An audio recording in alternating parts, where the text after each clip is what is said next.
My husband Toby and I mightn't have even noticed it for a while if we hadn't moved into our new house early in the year. Moving in the crisp, frigid air of early February was much preferable to wiping sweat from our brows whilst we hauled box after box from vans parked outside during the summer as we had many years prior. We walked through the giant oak doors that beckoned us into what we hoped would be our forever home and beyond the hallway into the living room when my husband quipped, "Was that there before? When we had our viewing?" I quickly scanned the space before me and shot him a confused look. I never did have good eyesight, nor was I the most observant person. He raised a hand and pointed towards the wall directly opposite us, where a large calendar faced us.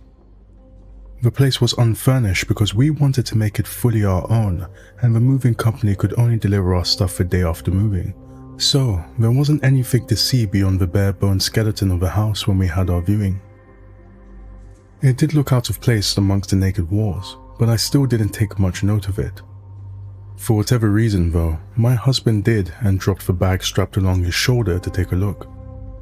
Again, it may have been my eyesight, but he seemed to spot the dark red circle around one of the dates from where we were originally standing. "Hey, what do you reckon that date is marked for?" He wondered out loud. I walked up beside him and took a look for myself. "I don't know, maybe it's a birthday or something?" I spoke, my tone indicating my tiredness and desire to just go to bed. "Yeah, maybe, but what's that doing here? It wasn't here for the viewing and some dude's birthday has nothing to do with us," Toby said, ever inquisitive. Overly so when I was already tired.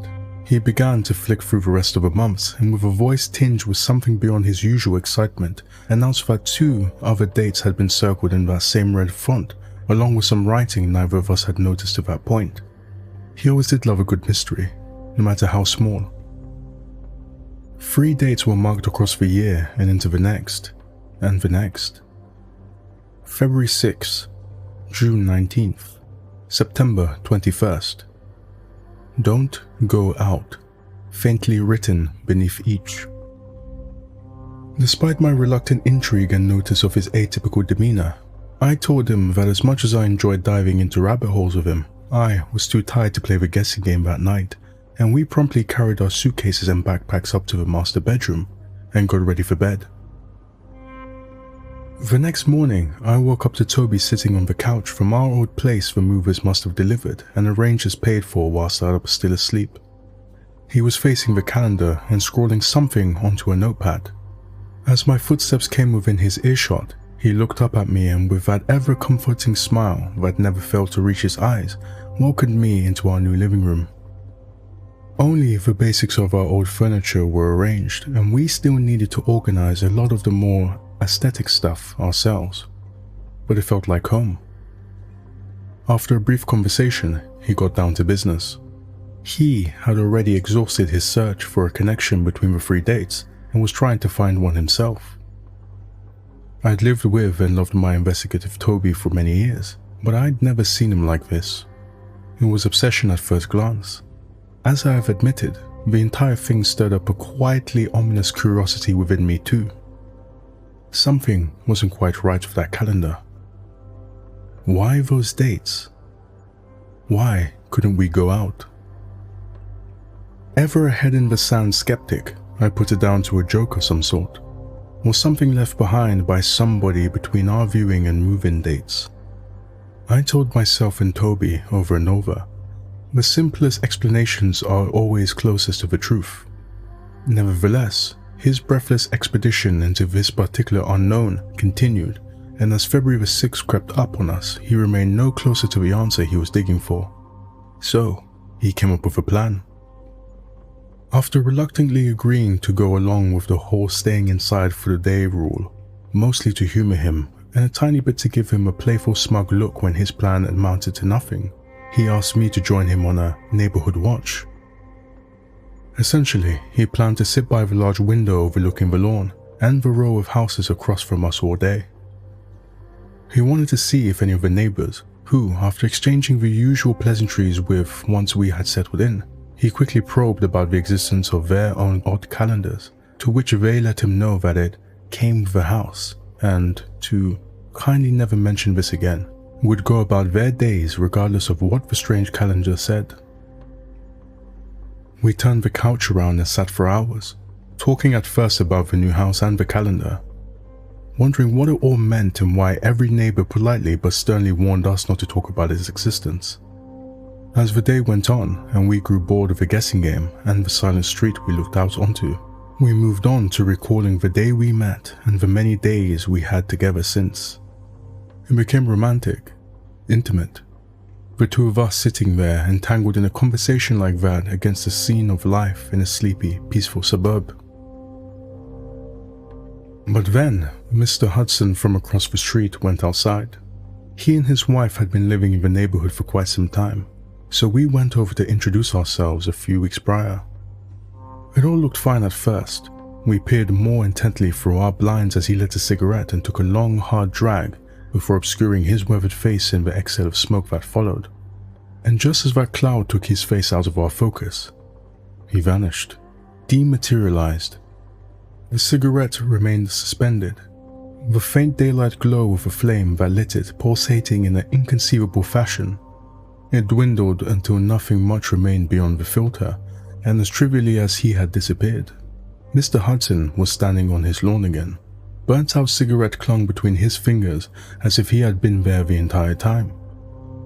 Toby stared at me with an intense horror that my own eyes must have conveyed too, and neither of us spoke until Mr. Hudson had walked back into his and his wife's house. "Did I, just see that right?" he whispered, voice tainted with a deep unease. Unable to form any words, I nodded in response as to say I'd seen the same thing. We silently agreed to stop watching. Neither of us wanted to see any more of whatever this was. The rest of the day was spent quietly ruminating with shuttered blinds and a blanket of something profoundly wrong shrouding the house. After far too long, February the 7th finally unshackled us, and with much trepidation, we decided we needed to take the short walk across the street. We needed to talk to the Hudsons. Just as soon as the final echo of my knock rang out, Mrs. Hudson's kind old lady demeanor greeted us. "What a pleasant surprise. How can I help you, boys?" she said, her face plastered with a smile that stretched a little too wide, and with Mr. Hudson greeting us with a wave from a few feet behind her. I let Toby lead the conversation. This was his mystery to solve in the first place after all, even if I had become wrapped up in it too. He hesitated before replying. "We're sorry to bother, Mrs. Hudson, but did Mr. Hudson leave the house yesterday? We, are a little concerned about something we saw." She remained steadfast in maintaining her outward appearance, but something in her eyes stirred. Her reply was subtly tinted with fear. Subtly enough that neither of us would have caught it, if not for the equally subtle change in her eyes. But still, she replied, "My Bill? No, sweetie, I'm afraid you must be confused." Before craning her head backwards and loudly asking, "Bill, will you turn the stove off, please? We don't want your favorite soup to burn, do we?" After which, Mr. Hudson disappeared from the background of our view into the hallway. And with that sliver of opportunity she had conjured, she spoke to us with a tone of the utmost urgency. "The Whisperers will get you. Leave before they do, or it'll be too late." Mr. Hudson reappeared faster than he should have and must have caught the dread-filled looks on our faces because he asked if we were okay. If we wanted to come in for some soup. "It'll damn sure make you look better," he proclaimed. We declined, said goodbye as politely as we could manage, and struggled through unsteady legs to make the walk back across the street before closing and locking the front door. The next night, as we watched the house across from us once again, all of the lights behind the curtained windows shimmered on and off for untold minutes, before finally sputtering off and staying that way. We never saw Mrs. Hudson again. Our calls to the police after days of imitating the ill-fated neighborhood watch not long prior yielded no results. In fact, they reassured us after a visit that no Mrs. Hudson ever existed. William Hudson inherited the house from his father and never married. If we hadn't had each other and our collective experience to rely on, I don't believe either of us would have remained particularly convinced of our own sanity. We wanted to heed Mrs. Hudson's advice, but we had just bought the place. Still, we quietly searched for a new home. Neither of us wanted to be here for the next marked date, but then the whispers started. Only one of us heard them, and it wasn't me. I held Toby in my arms when he woke up screaming. I comforted him when he heard voices from within the walls.